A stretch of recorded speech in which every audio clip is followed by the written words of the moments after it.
Sang-ayon ka ba na kailangang humarap ni dating Pangulong Rodrigo Duterte sa International Criminal Court kaugnay sa tokhang? No, Sir Alvin. Why? Pag ako, hingi ako ng konting extension. Ang sabi ng Pangulo, pag lumaban, patayin. Tama naman. Now, inutos ba ng Pangulo na kahit hindi lumaban, patayin? Bigyan po kayo ng simple example. Kian de los Santos sa Caloocan. Buhay, pinatay, ang pulis, kinasuhan, na-dismiss, nakulong. Si President Duterte, hindi nakaalam.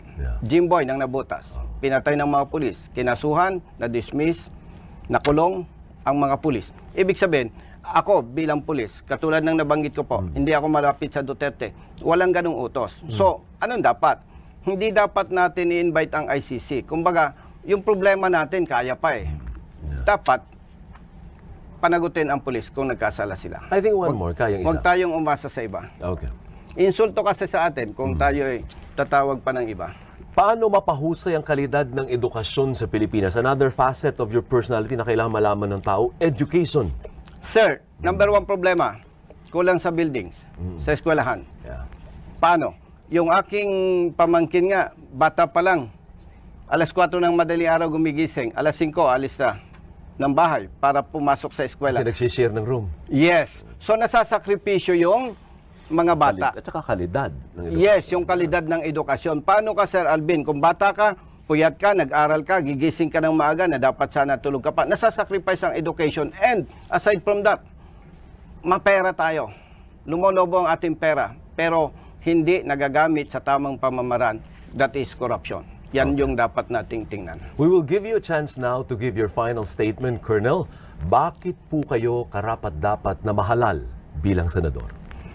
Sir Alvin, mula nung ako'y sundalo, naging pulis, naging congressman, ako po may prinsipyo, paninindigan at pagmamahal sa bayan.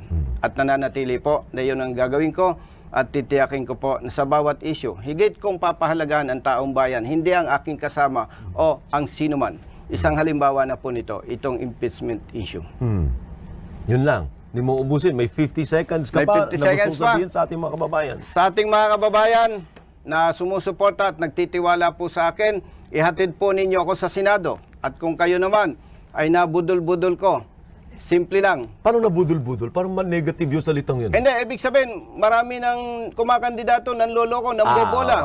Okay. Kung naloko ko kayo, pababain ninyo ako sa Senado, bababa po ako. Hindi ko ipagpipilitin ang aking sarili.